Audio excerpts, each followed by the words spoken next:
transformaron en la carpa a robarme leche.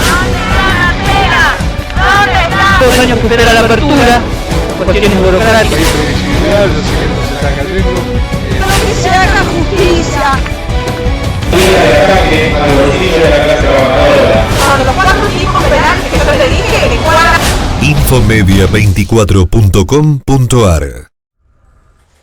Muy bien, bienvenidos una vez más, buenas tardes. Han pasado 26 minutos de la hora 15. Como siempre les digo, estamos en vivo desde nuestros estudios de Infomedia 24, aquí en la capital de la provincia de Santa Cruz, en la ciudad de Río Gallegos, transmitiendo al mundo vía streaming por www.infomedia24.com.ar. Ahí está nuestro canal de streaming y nuestras redes sociales. Como reza el graph aquí abajo, pueden observar ustedes que nuestra página de Facebook es Infomedia24 Streaming, nuestro canal de YouTube y M24 Streaming. Si quieren comunicarse con la producción, lo pueden hacer al 2966-330005. Decía en una entrada anterior que tuvimos un pequeño corte de luz nuevamente, y de los peores, porque son esos que son muy cortitos, que apenas se sienten, pero se apaga todo y se rompe y se quema todo. Así que otra vez le pedimos por favor a las áreas correspondientes que piensen en nosotros un poquito. Ya venimos de un corte a raíz de una falla en el interconectado que duró 5 horas y que calculo seguramente, como publicamos en nuestra página web en el artículo, ha perjudicado grandemente a los empresarios y comerciantes de la capital santacruceña. Esto que ya no tendría que suceder, tampoco tenemos reserva fría, pero bueno, son cuestiones que deberíamos haber mejorado ya después de 35 años. Terminando con esta introducción, perdónenme que la hice media larga, pero tenía que decirlo. Continuamos conociendo a los candidatos en estas elecciones rumbo al 13 de agosto. En esta oportunidad vamos a hablar con la profesora Gabriela Mestelán y con el intendente de la localidad de San Julián, Daniel Gardonio, a quien ya lo saludamos. Gracias por estar. Bueno, la verdad, al contrario, gracias a ustedes por permitirnos estar en el estudio. Un saludo muy especial para ustedes y toda la audiencia. Gaby. Sí, buenas tardes, un gusto grande siempre compartir estos espacios y un saludo para la audiencia también. Muy bien, veo que están recorriendo varias localidades, están con una campaña que es bastante corta, obviamente que les voy a preguntar igual qué sensaciones les deja la calle, qué le transmite la gente, pero permítanme ir derecho a una cuestión coyuntural, al grano, como quien dice, ¿no? ¿Por qué consideran ustedes y si creen que este es el momento clave para que realmente la política salde la deuda que tiene con la sociedad, ¿no? Eso que tanto anhela la sociedad, que le responda de una vez por todas. La verdad que creemos que sí. Justamente eso fue lo que nos llevó a, creo que merecemos los santacruceños, primero empezar a unirnos, buscar un esquema que nos permita vivir mejor, administrar mejor, utilizar nuestros propios recursos, pero que principalmente esa administración se vuelque a la ciudadanía. Me parece que, como bien decías, creo que hay una deuda de la democracia con la ciudadanía y me parece que es importante avanzar en este esquema, ¿no? Nosotros decidimos participar en un frente mucho más amplio que nos contenga a todos y generar esa alternativa que la sociedad hace mucho tiempo que está pidiendo, esa necesidad de cambio, de vivir mejor, de generar futuro para nuestros habitantes, para nuestros hijos, y la verdad que esto es lo que estamos avanzando, y en esto decidimos avanzar no mirando únicamente nuestros partidos. La verdad que acá creo que hay un objetivo común que nos junta a todos, que es justamente representar a los ciudadanos, quienes como partidos políticos debemos representar como función esencial. Y la verdad que esta fórmula que integramos con Gaby, somos dos partidos políticos totalmente distintos, o sea, totalmente, a ver, la palabra correcta es distintos. Nosotros venimos integrando con Encuentro Ciudadano un trabajo de muchísimo tiempo, pero sí pertenecemos a distintos partidos, Encuentro Ciudadano y la Unión Cívica Radical. Y la verdad que nos encuentra justo un momento donde el objetivo principal es no nuestros partidos, sino el bien común de la ciudadanía de Santa Cruz. Gaby. Sí, claramente nosotros también en estas deudas que habla Daniel tenemos una deuda fundamental, quienes participamos en política partidaria, que tiene que ver con dar respuesta a lo que escuchamos que nos pide la ciudadanía. Y desde hace mucho tiempo la ciudadanía de Santa Cruz nos viene pidiendo esta tarea de juntarnos. ¿Por qué? Porque hay que ponerle límite a un modelo que en una provincia rica nos tiene en este presente cada vez más empobrecido. Esto que acaba de pasar, ¿no? Esto que acaba de pasar, que es una muestra entre medio de todo lo que cotidianamente cada uno de nosotros vive. Por eso, ¿para qué abundar en lo que ya sabemos? Porque es lo que vivimos. Entonces, por eso surge esta esta idea, esta necesidad de generar un frente electoral amplio que contenga a todos los partidos que referenciamos diferentes sectores de la oposición en Santa Cruz, pero no de cualquier manera. Por eso es que esta presentación a la justicia que nosotros hicimos de nuestro frente electoral, que se llama Por Santa Cruz, esto también es interesante. Ninguno de los partidos que integramos este frente electoral ha, entre comillas, impuesto su nombre a este frente, sino que tenemos claro que todos nosotros estamos aquí por Santa Cruz y tenemos claro también que hemos hecho un acuerdo programático para llegar a este frente electoral. Ese acuerdo programático, que tiene muchas páginas, pero en realidad han sido resumidas en 10 puntos, son ese compromiso público que hacemos, que también hemos presentado a la justicia, sabiendo que el que gana, y claramente queremos ser nosotros, quiere ser nuestro sublema, el que gana va a llevar esos acuerdos adelante y el que pierde va a velar, va a controlar que el que gana lo cumple.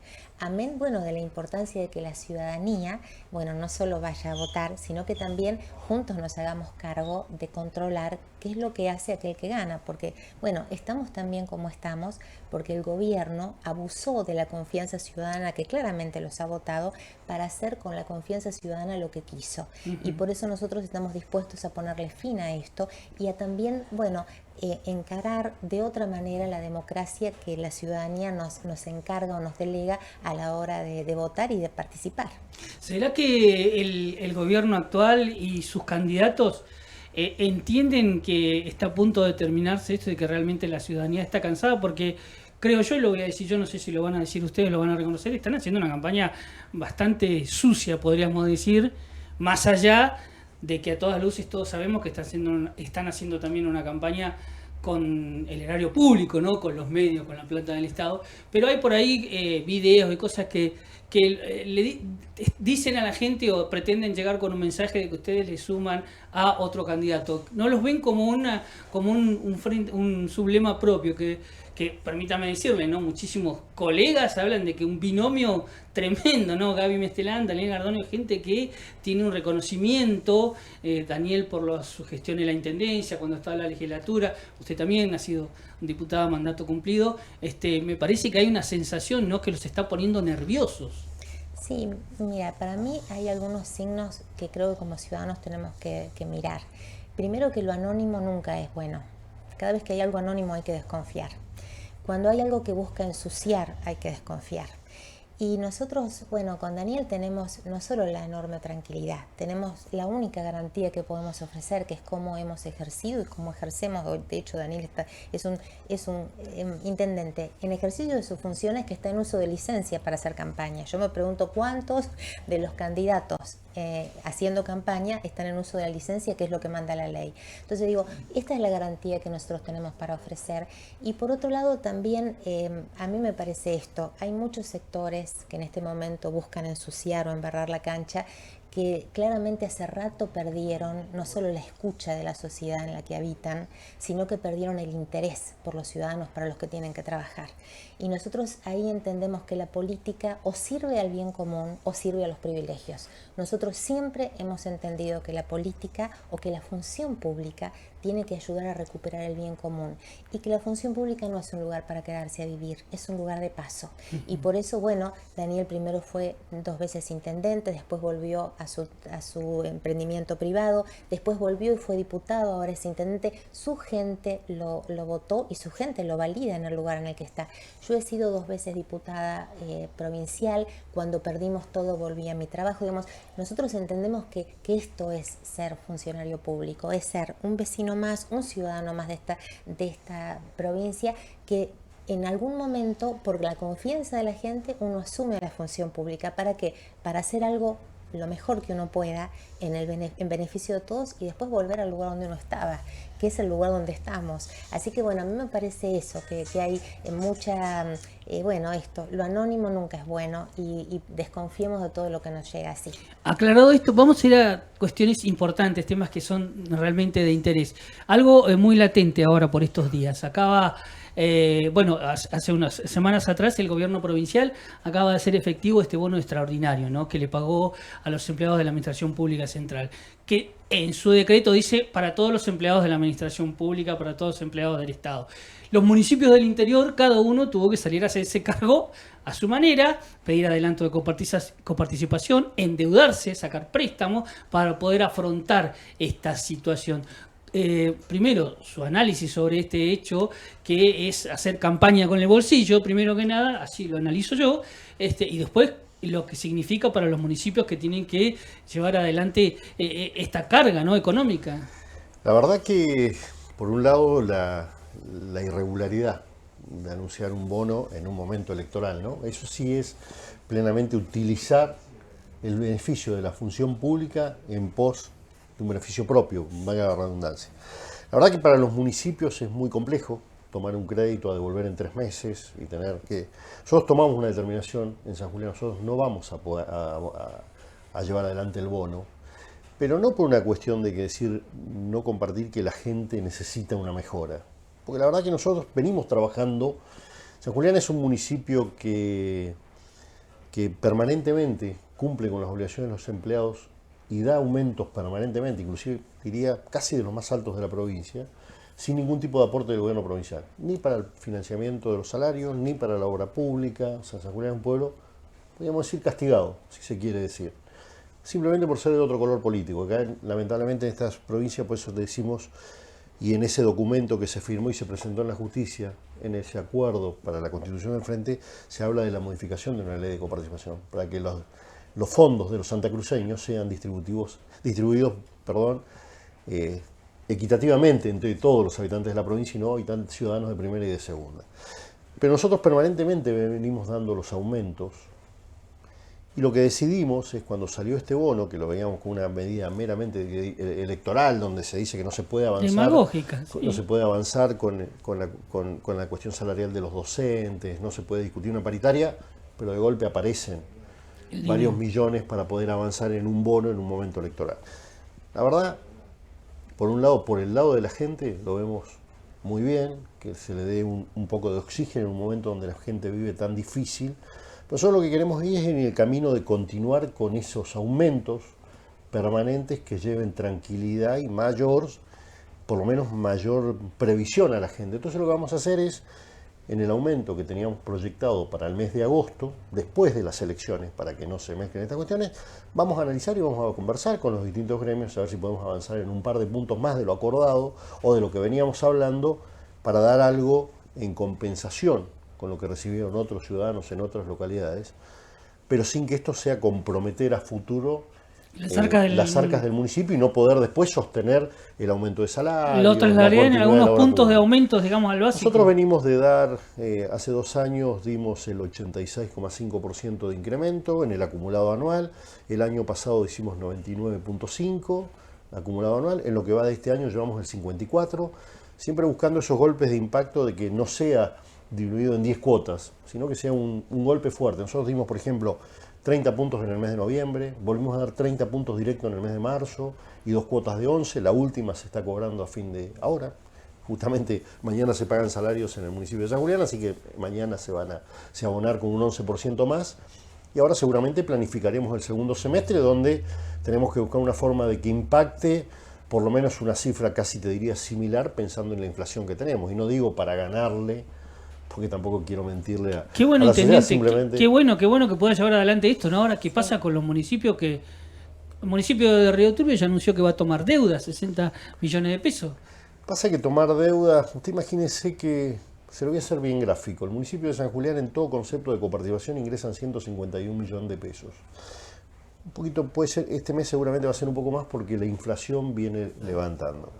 Por inflación, no porque haya modificado la ley de coparticipación. El pago de salarios hoy del municipio de San Julián con este incremento va a rondar los 120 millones de pesos. O sea, comprometer es no poder garantizar para los meses venideros el incremento salarial, que eso sí es sostenido en el tiempo, que va al básico. Nosotros no tenemos cifras no remunerativas, por lo tanto cuando damos un aumento también ese aumento llega a los jubilados, que también es importante decirlo. O sea, me parece que estas cuestiones es gobernar con seriedad, no es hacer demagogia. Nosotros no vamos a, digamos, bienvenidas sean yo siempre digo, ¿no? Bienvenidas sean las elecciones y la campaña electoral si sirve para que le incrementemos a la gente, si sirve para que aparezcan las ambulancias, para que aparezcan los patrulleros. Digo, pero me parece que esto hay que hacerlo sostenidamente en el tiempo.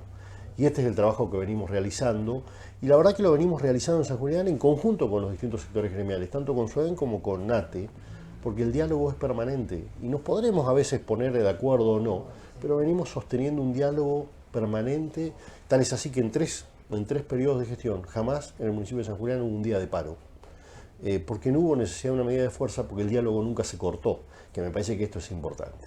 Qué importante, ¿no? Y en materia educativa, hoy comenzaban teóricamente las clases, ¿no? Tras una medida del juez Berzanelli, cortando toda posibilidad del derecho a huelga, limitando el derecho a huelga, el Congreso resolvió volver a clases sin ninguna medida de fuerza, con una serie de exigencias, pero en realidad las noticias nos están llegando que en muchos establecimientos educativos no hay calefacción. Y venimos de un receso de 2 semanas y venimos de una pandemia. Y la cuestión educativa sigue siendo la deuda más grande que tenemos.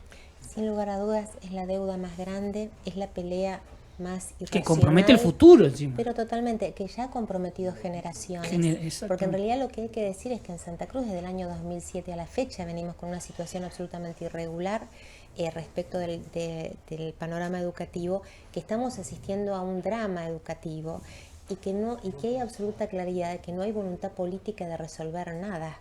Porque no solo los ámbitos paritarios se han convertido en fotos con gente que está con cara muy desagradable sentada allí, los ámbitos paritarios no han resuelto ninguno de los problemas que allí llevó el sector docente, empezando por el salario, y hay que hablar de justicia salarial que también falta en Santa Cruz. No puede ser que los maestros estén por debajo de la línea de la pobreza como ningún trabajador. Hay un montón de municipios donde realmente uno ve categorías que es increíble el nivel de maltrato, porque también no reconocer a un trabajador en su salario es faltarle el respeto. Pero digo, volviendo al tema educativo, hemos visto que hay un montón de promesas, un montón de anuncios, un montón de convenios, nada se ha concretado. Lo único real es lo que vos decís, se ha judicializado algo que debiera haber tenido un canal de resolución mucho más sencillo, como es sentarse en una paritaria a resolver los conflictos conversando. En segundo lugar, no hay absolutamente ningún tipo de planificación ni previsión de nada. Digamos que los rasgos más claros del gobierno en su política de Estado son la confrontación permanente con el sector docente y la improvisación. Fíjense que esto que estamos hablando, ¿cómo es posible que en invierno fallen los equipos de calefacción y no se haya tomado el tiempo de receso invernal o el verano para arreglar de fondo estos problemas? ¿Cómo puede ser que las ciudades hayan crecido y haya quedado absolutamente, desfasado la cantidad de edificios escolares? Y constatamos en todas y cada una de las escuelas que en un mismo edificio funcionan 3/4 instituciones educativas. Sí. Bueno, esto hace imposible cualquier medida, por más que el anuncio sea, va a haber una jornada extendida. Bueno, lo que ha hecho el Consejo es literalmente meter 1 hora más de clase en escuelas que no pueden afrontar eso, y mucho menos de la manera improvisada que se ha venido haciendo. Así que claramente el nivel de maltrato y de destrato que este gobierno tiene con el sector docente en particular, con el sistema educativo, pero muy particularmente con los niños y niñas de esta provincia, es imperdonable. Y bueno, y el nivel, no solo en el tema educativo, en un montón de otros temas, el incumplimiento sistemático respecto de la legislación vigente que tiene el gobierno también es inaceptable, porque esta provincia del año 2012 tiene sancionada una ley de educación que es la que le marca al gobierno qué es lo que tiene que hacer y prever, y nada de eso se ha cumplido. Por eso en el marco de este frente electoral hay unos puntos que nosotros hemos acordado con los otros partidos políticos que son, creemos, muy importantes, porque es muy importante, urgente y prioritaria el que podamos restablecer el sistema educativo para garantizar el acceso de niñas. ¿Esto tiene que hacerse inmediatamente después de asumir? Absolutamente. Mira, el 10 de diciembre vamos a asumir. Bien. El día 11 lo que vamos a hacer es reunirnos, porque de esto se trata, cómo recuperar lo que decía con Daniel, el diálogo, cómo ¿no? volver a dialogar cómo en ese marco recomponer lo urgente, que es el salario, cómo en ese marco prever juntos lo urgente y cómo se aprovecha diciembre y enero para que todos los edificios educativos de la provincia estén en condiciones para que haya después de muchos años un inicio de ciclo lectivo. Gaby, Dani, permítanme hacer un paréntesis acá en este tema, es muy importante. Usted acaba de decir, después, al 11 de diciembre tenemos que reunirnos, tenemos que hablar de recomponer el salario, tenemos que reanudar el diálogo. El diálogo. Lo que le digo, hay candidatos, hay un candidato, el de Calafate, Belloni, anda diciendo que es imposible sentarse a dialogar en una paritaria inmediatamente pueda asumir, porque hay que ver primero la provincia que está en crisis. Yo siempre digo que hay una cuestión que es esencial en una gestión de gobierno, que es, ante todo, es transparentar las cuentas públicas. Bien, esa era otra. Es transparentar, digamos, me parece primordial en cualquier gestión que arranca. Es transparentar, optimizar la utilización del recurso y establecer prioridades.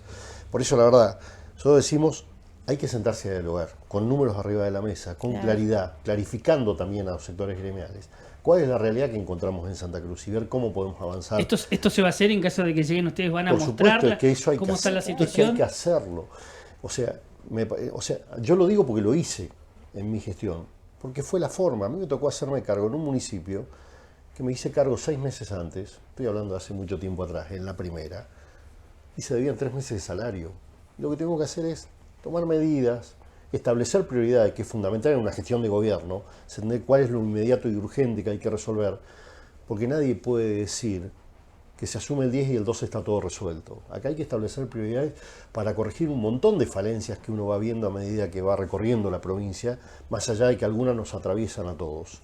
Entonces, pero sí hay que empezar rápidamente a restablecer el diálogo, transparentar los números y las cuentas públicas, eso lo haces el primer día, o los primeros días, pero se hace en forma inmediata. Empezar a optimizar la utilización de recursos, y cuando me refiero a recursos públicos, recursos humanos, y sentarte rápidamente a negociar con números arriba de la mesa, a ver cuál es la realidad, hasta dónde podemos llegar, cómo se puede llegar, cómo podemos hacer, cómo podemos restablecer el normal funcionamiento de una provincia que la verdad que hoy, pues tendríamos que decir, está detonada. La verdad que uno lo tiene que decir, que perdónenme en la palabra. Pero es una provincia rica, ¿no? Pero es una provincia rica en recursos. Rica en recursos. Podemos hablar, a ver, cuando nosotros miramos 98, antes del 98 no teníamos ni ingresos mineros, antes del 2016 no teníamos, 2017, perdón, no teníamos Fideicomiso Unirse.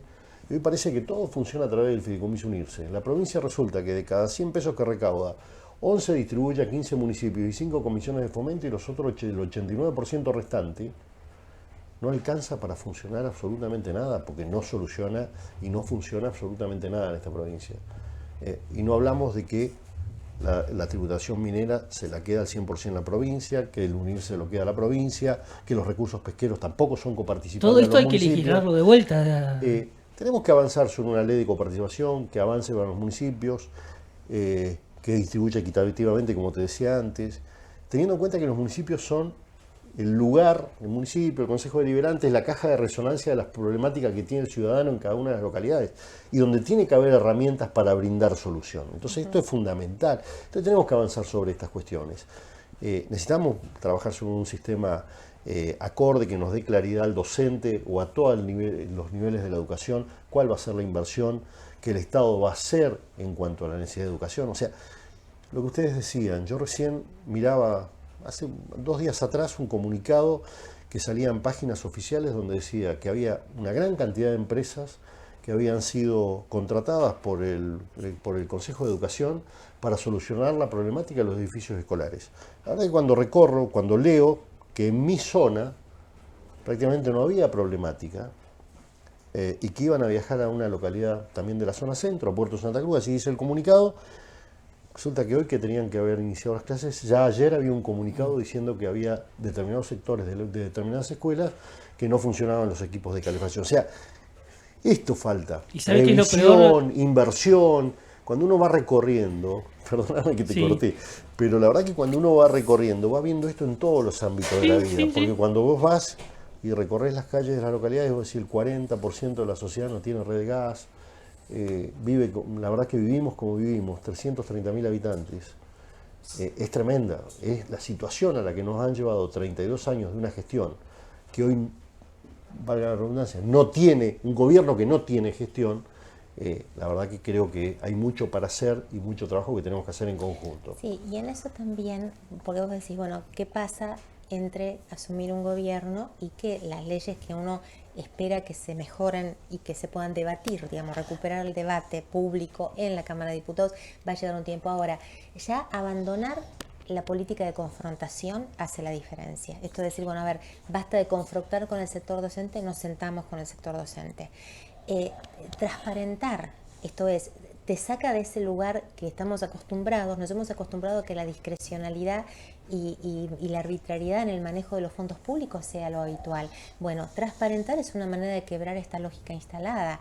En el mientras tanto se van discutiendo, y acá es importante recuperar esto, que el debate no tiene que ser lo que hay hasta ahora, que es una mayoría que aplasta la voz de las minorías. El debate es escuchar todas las voces, y nosotros también confiamos que la próxima legislatura va a estar integrada por voces muy diversas, y hay que escuchar a las voces que tienen representación institucional, pero también a las que no las tiene, porque vivimos en una sociedad diversa que amerita ser escuchada en todos sus actores, tengan representación institucional o no. Y esa es una tarea de quienes estén sentados en la legislatura o quienes lleguen por el voto popular a las bancas que en la legislatura está, y también ser una responsabilidad nuestra, al menos en mi caso, desde la posibilidad de llevar adelante la legislatura provincial, de garantizar que esto así suceda. No puede ser que haya que pedir permiso para entrar a la Cámara de Diputados. No puede ser que uno no pueda acercarse a una comisión cuando hay un tema importante a escuchar cómo se discute, porque son lugares donde lo que se trata es la cosa pública, y la cosa pública no tiene dueños.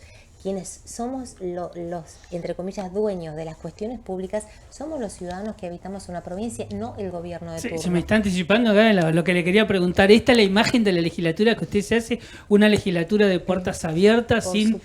Por supuesto, de puertas abiertas, donde circule la palabra, donde se debata, donde se discuta, donde se llegue a consensos. Fíjense que estas son palabras que al menos a mí, digo, a nosotros nos conmueven, pero no son una práctica. En Santa Cruz no tenemos experiencia de avanzar por consensos, no tenemos experiencia de debate público, no tenemos experiencia de que la democracia tenga una agenda densa. Cuando digo una agenda densa, que digo una agenda de temas que no sean lo que le importa al gobierno, que sean lo que le preocupa a la gente. Bueno, eso no existe.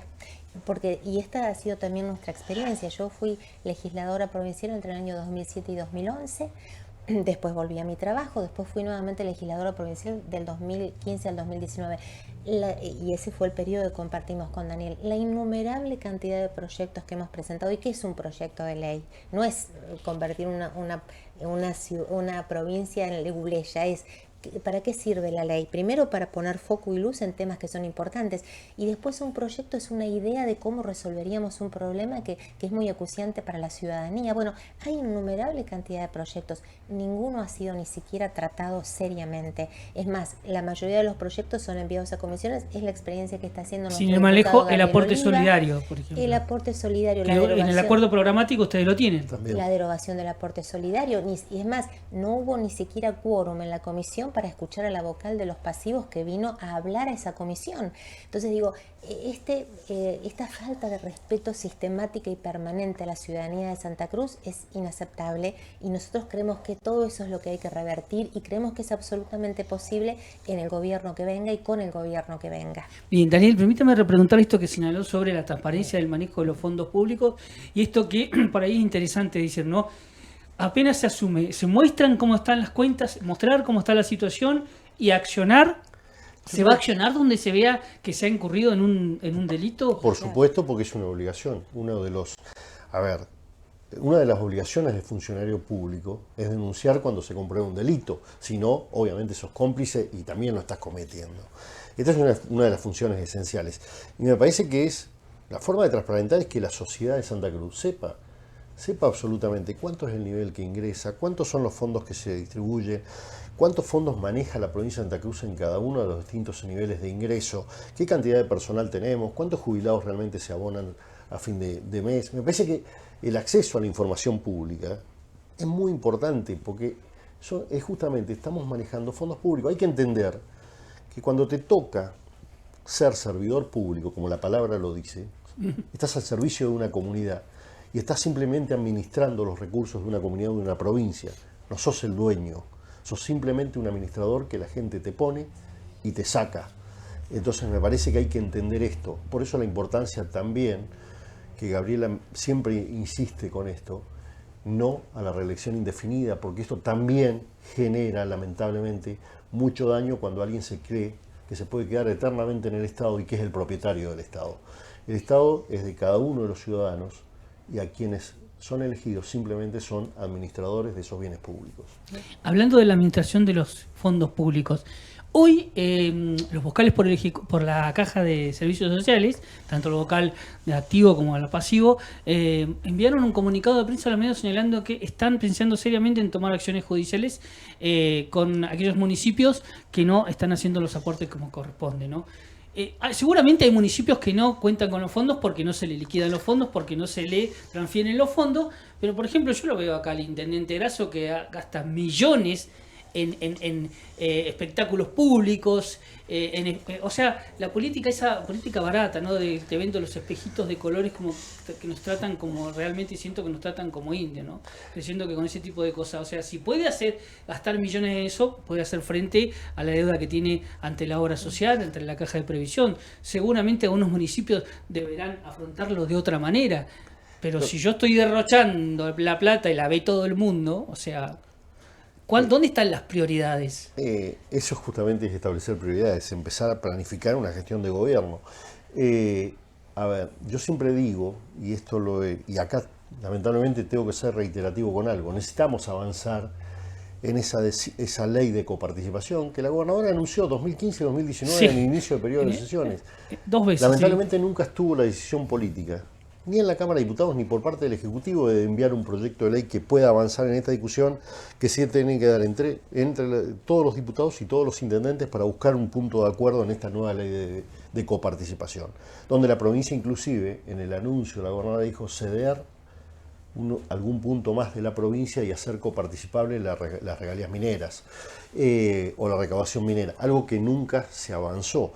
Y en esto tiene que traer aparejado otra cuestión, que es el entendimiento y la obligatoriedad de los intendentes de empezar a partir de esa nueva ley también a hacer el aporte a las cajas. Y tenemos que empezar a hablar de lo que significa también ser intendente en una comunidad, que es administrar los recursos que tenés. Con lo cual, que alguien sepa que cuando va a tomar un personal no solamente va a tener que pagar el sueldo, sino también va a tener que hacerse cargo al aporte de las cajas. Y en esto también hay que ajustar un montón de cuestiones, porque recordemos que desde el año 92 los municipios se dieron el 10% de la coparticipación provincial a cambio de que la caja de previsión quede en la provincia. Entonces, eso también tiene que ser descontado y tomado como aporte a los municipios. Y después sí es cierto que hay una gran deuda, y te diría prácticamente de casi todos los municipios, porque la verdad que hasta que no se le haga una distribución equitativa y que haya una ley de coparticipación acorde, no van a poder hacer frente. Ahora ustedes fíjense en la diferencia, y esto lo tengo que hacer. Y no es que no va en desmedro de otros municipios que lo consiguen, ni nada por el estilo, pero tengo que tomar una comparación. Puerto Deseado, por ejemplo, que recibe de coparticipación y porque corresponde, porque es por cantidad de habitantes, prácticamente 60 millones de pesos más, por ejemplo, que en mi localidad, en forma mensual. Aproximadamente 68 millones de pesos más. Pero aparte recibe de aporte para déficit de sueldo cerca de 35 millones en forma sistemática todos los meses. San Julián, en ese mismo contexto, recibe 0. Entonces, el aporte total de la Caja de Servicios Sociales del municipio de San Julián, entre aportes personales y patronales, son aproximadamente 16 millones y medio de pesos mensuales. La Caja de Previsión, una cifra casi similar. O sea, si nosotros también recibiríamos el aporte para déficit, seguramente lo podríamos volcar directamente al aporte a las cajas. Esto es lo que habla de decir, bueno, hagamos una distribución equitativa y cumplamos con cada una de las obligaciones que los municipios tienen, pero para esto generemos las herramientas y a partir de ahí hagamos una administración real. Que esta es la problemática que tenemos en muchos municipios. Sí, Gaby. Sí, y además a esto sumarle otra cara del tema de la Caja de Servicios Sociales, que si bien después de tantos años se pudo finalmente normalizar y ahora tenemos un directorio elegido, y esto es re importante, y de hecho, bueno, muchas de las cosas que sabemos de la Caja es porque los vocales electos, Betty Constantino y Hugo Jerez, nos permiten acceder a esa información. Pero además acá hay otra deuda que tiene que ver con garantizar la autarquía de la Caja. Claro. Porque en realidad la caja no maneja los fondos que aportamos los afiliados y los que Exactamente, aportan ese algunos es la cuestión intendentes. de fondo. Ese es otro tema fundamental. Y otro tema que retomo lo que decía Dani hace un rato, porque es importante que en vez de tener premios cada tanto, tengamos aumentos al básico. No solo por lo que señalaba Daniel, que es tan importante, el aumento al básico implica que tanto los trabajadores activos como los pasivos lo perciben, sino que también no desfinanciamos las cajas, porque todo el aporte en blanco también tiene su contribución a la caja de servicios sociales y de previsión, que son sistemas solidarios de reparto, que son nuestros. Por eso es tan importante que nosotros nos vayamos dando cuenta de estas cosas, y por eso no da lo mismo, más allá de que, como decía Daniel, uno entiende que en este contexto recibir un monto más de dinero extra, claro que es importante. Acá el tema no es en el que lo recibe, sino la falta, digamos, de responsabilidad de quien lo otorga en esas condiciones, pudiendo hacer un incremento al básico. En realidad elige dar un monto que parece impresionante pero que te dura un solo mes. Sin embargo, un aumento al básico, aunque fuera pequeño, no solo trasciende los meses, sino que además ayuda a que se vayan financiando las dos cajas que son nuestras, y para que también no tengamos este doble estándar entre el trabajador activo y el trabajador jubilado. Por eso es tan importante que nosotros seamos muy serios a la hora de cómo planteamos estas cosas. Amén de lo que dice Daniel, ninguna cuestión importante se va a resolver ni de manera rápida ni de manera simple. El tema es la seriedad con la que lo encaremos, y sobre todo, bueno, el marco en el que lo encaremos, que claramente es con otros sectores y no, bueno, desde la soledad de un despacho que busca hacer lo que quiere con el poder. Bien, hablando de esto, ¿hay un equipo para todo esto? ¿Ya tienen un equipo pensado para cada uno de los ministerios? ¿Cada uno que va a tener que llevar adelante la política que ustedes quieren para la provincia? Por supuesto, la verdad que los equipos están, lo que no hemos definido todavía es los nombres individual del ministerio, sí los equipos en cada área de trabajo, que me parece que esto es importante. Pero déjame que te diga algo más de la pregunta anterior. Sí. Lo que también falta, y en su momento y puntualmente la Caja de Servicios Sociales, la gobernadora anunció 2.500 millones que iban a ser aportados a la caja para que deuda histórica de los municipios. Sí. En realidad, a algunos municipios le hicieron los relevamientos, se cotejaron los números y ya se normalizó. O sea, se normalizó, ¿qué significa? Hay muchos empleados que son contratados y que vienen con contratos de mucho tiempo, no son contratos nuevos, que hoy siguen sin cobertura social, porque no tienen el alta en la caja. Aquellos municipios que normalizaron la situación, porque el gobierno decidió que el aporte de esos 2.500 millones ya se hacía, normalizaron situación. Otros no, a pesar de que los números se cotejaron y que se avanzó y que se trabajó en conjunto durante mucho tiempo, no todos los municipios pudieron acceder a ese acuerdo y se solucionó el problema de la deuda histórica. Lo digo porque en el caso nuestro no. Creo que son 5 municipios, si no me equivoco, únicamente los que firmaron, que son, entre ellos está Río Gallegos y Caleta Olivia, y Pico Truncado, si mal no recuerdo, y Gobernador Gregores. El resto, la verdad, todavía no se avanzó en esto que se anunció y que fue importante, a pesar de que nosotros siempre decíamos que faltaba una pata más, que era, se arreglaba la situación histórica, cómo seguíamos de acá en más. Que eso también es que hay que dar una solución, ¿no? Esto sí quería decirlo porque si no queda como, y es algo que también se anunció como muy importante, pero que jamás se concretó. Bien, permítame avanzar en otra cuestión. Necesito que me transmitan lo más fielmente posible qué es lo que han percibido en esta recorrida en los diferentes lugares, en el interior, qué le transmite la gente. Bueno, en principio vemos y escuchamos muchas cosas distintas, pero hay algunas cuestiones en común. Sí, uno, bueno, escucha mucha preocupación, mucha decepción, mucho enojo, mucha expectativa frustrada, pero a la vez, bueno, mucha expectativa que empieza como a generarse respecto de las posibilidades de que haya cambios concretos en Santa Cruz. Y los temas, que esto a mí sí me parece muy esperanzador, los temas contrarios a otras elecciones que más preocupan a lo largo y a lo ancho de la provincia, podríamos confirmar que el primer tema de preocupación es la escuela. Y esto a nosotros nos parece muy alentador. ¿Por qué es esperanzador? Porque que nos preocupe la escuela como algo prioritario habla de que dimensionamos lo que significa la educación para los hijos de la provincia. Una educación que ha estado vedada por años y que hay que, bueno, garantizar. Esto por un lado. Por otro lado, hay una enorme preocupación con el tema de la salud, porque claramente los hospitales públicos o la salud pública no está dando respuestas a las necesidades que tenemos como comunidad provincial. Y esto uno lo ve con diferentes aristas en cada localidad de la provincia, con diferentes faltantes, pero esto es otra preocupación creciente es, bueno, el salario que no alcanza. Y como te digo, hay en muchos lugares de la provincia donde los salarios están por debajo de la línea de la pobreza. Y estamos hablando de gente que tiene trabajo, no de gente que no la tiene, que hay mucha, y muy particularmente en la población joven.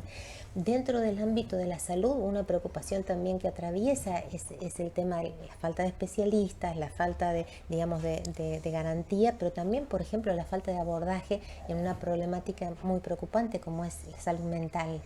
En realidad estamos absolutamente a la intemperie en ese tema, y cuando hablo de salud mental hablo no solo de la problemática del consumo, sino también, bueno, un montón de problemáticas que se han profundizado también a partir de la pandemia. No es que no existían antes, sino que se profundizaron con la pandemia, claro, sí, y que tienen que ver concretamente con estos trastornos de la salud mental que no tienen abordaje.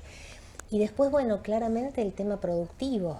Hemos visto innumerable cantidad de emprendedores a lo largo y a lo ancho de la provincia que realmente sostienen sus emprendimientos con un enorme esfuerzo y con una enorme voluntad. Y otra cosa que hoy señalábamos, mira, esto que dice Daniel, el 40% de la población de Santa Cruz no tiene acceso a la red de gas. Bueno, es conmovedor ver cómo los vecinos se ayudan. Digamos, donde hay ausencia del Estado, ¿quién está sosteniendo la vida de los vecinos? Los propios vecinos. Bueno, nosotros creemos que es urgente que haya un gobierno que se haga cargo de las responsabilidades que le corresponden. Y las responsabilidades que les corresponden son garantizar la igualdad de derechos. Derechos que parecen cosas tan obvias y no lo son. El acceso al agua potable, el acceso al gas, el acceso a la educación, el acceso a la salud. ¿Ves? Son cosas que las recontra sabemos, que están recontra pedidas, y que el gobierno hace oídos sordos de todas estas problemáticas que van creciendo y que son enormes, sobre todo en las pequeñas localidades que están más alejadas. Esto que pasó en Chubut, que ganara este Frente Amplio, no me acuerdo ahora cómo se llama el muchacho, este jovencito que... Torres. Nacho Torres. ¿Es un síntoma de lo que puede llegar a suceder igual acá en Santa Cruz? Seguro que sí. Nosotros lo que vemos bien, y lo que vimos con agrado, digamos, que en Chubut y se logró llegar a ese cambio de gobierno que la sociedad necesitaba, se generó lo mismo que se generó acá, un frente mucho más amplio que contenga radicalismo, peronismo, que contenga un montón de partidos políticos, Encuentro Ciudadano, un montón de partidos políticos, sino más allá de la cuestión netamente partidaria, gente que apuntaba a un bien general y que necesitaba generar ese cambio. Y la verdad que para eso lo lograron unirse. Yo felicito al gobernador electo, perdón. Muy joven, igual. Porque era muy joven, pero con esa clara intencionalidad de provocar un cambio que la ciudadanía de Chubut necesitaba. Y acá queremos hacer exactamente lo mismo. Para eso la constitución de este frente amplio que nos contenga a todos. La verdad que hay sectores que le cae mal esta situación y trata de decir el voto de tal va a tal. La verdad que lo único que estamos usando es una ley que está vigente, que es la ley de lemas. Nosotros tuvimos el coraje de avanzar y querer realmente participar, utilizar la ley de lemas, no porque estemos de acuerdo, sino porque es la regla del juego que tenemos. Porque otra de las propuestas que está también inclusive en la constitución de nuestro frente electoral es derogar la ley de lemas, que tanto daño y tanta confusión ha hecho a los santacruceños, y que la va a hacer en esta elección, porque hay una cantidad de boletas tremenda la que vamos a encontrar. Esto genera mucho la confusión. Entonces me parece que también es importante hablar de estos temas. Nosotros la estamos utilizando de la forma realmente válida y que sirva para vencer un gobierno que durante 32 años nos ha llevado a esta situación. Y simplemente por desidia, porque si vamos a lo que miramos, a lo que hablaba Gaby recién, cuando nosotros vamos recorriendo ese 40% de la sociedad no tiene red de gas, la verdad es porque el gobierno no ha hecho las inversiones. Yo vivo en una localidad que, como yo te decía, nosotros tenemos muy pocos recursos, financiamos recursos y hacemos obras con recursos propios. Y nosotros el 97% de la población tiene red de gas, y nosotros pertenecemos en la zona, nos corresponde Camusi, que ustedes saben que Camusi no hace red de gas. La red de gas la hace el municipio, claro. No se la cobra la red domiciliaria, la conexión domiciliaria sí, perdón, pero la red no se le cobra al frentista, la hace el municipio, se la cede a Camusi para que Camusi largue el gas, y a partir de ahí, obviamente, el municipio recibe por parte de Camusi una compensación en metros cúbicos de gas, que es como establece la ley. Pero la verdad que las obras las hacemos nosotros y no tenemos el 100% porque estamos creciendo permanentemente y vamos cumpliendo con esa necesidad y ese avance de la gente de pedir terrenos, ¿no? Entonces, en este esquema nunca llegamos a tener el 100%, pero permanentemente en lo que va de esta gestión hicimos 5 licitaciones públicas para llevar adelante extensiones de redes de gas. Y lo vamos a seguir haciendo porque creemos que esas son inversiones que tal vez no se vean, pero que tienden obviamente a mejorar la calidad de vida de cada uno de los habitantes. Y eso es lo que tiene que hacer un gobierno. No es únicamente la política que se ve, sino la que no se ve también, pero que es importante en la vida cotidiana. Queda para el futuro, ¿no? Claro. Gaby, Daniel, muchísimas gracias. Lamentablemente se nos va el tiempo, pero nos gustaría, obviamente, antes del 13 poder tenerlo de vuelta aquí en los estudios, que podamos charlar de algunos temas importantes que nos quedaron seguramente.